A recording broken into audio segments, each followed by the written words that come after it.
Well, smaller companies are naturally more flexible because they have less structure to them.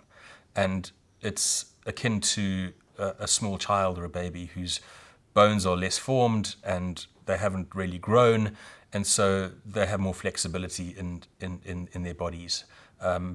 As opposed to an older person where the bones have grown larger and are more fixed and are more structured. It's very much like that in corporate organizations where parts of the organization grow to an extent where they are inflexible, where they have taken shape and are stuck in a way.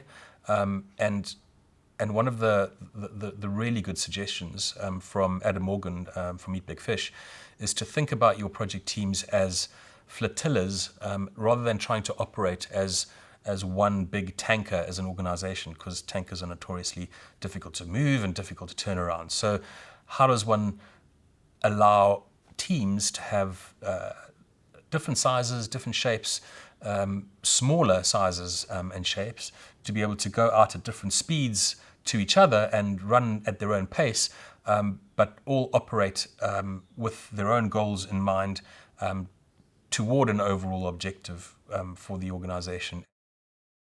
Even companies where structures are very set in stone and rules are quite rigid. And I think it's about looking differently at how you approach decision making and devolving responsibility down the organization. So if decisions are only made by a set group of people at the top of the organization, you're going to move slowly.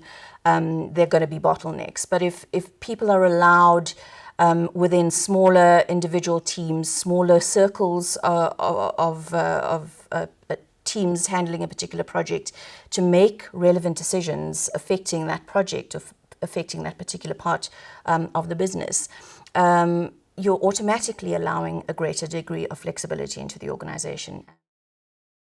So overall, I think size only plays a role in terms of how flexibility is enabled through systems and processes, as well as how then individuals within an organization are empowered.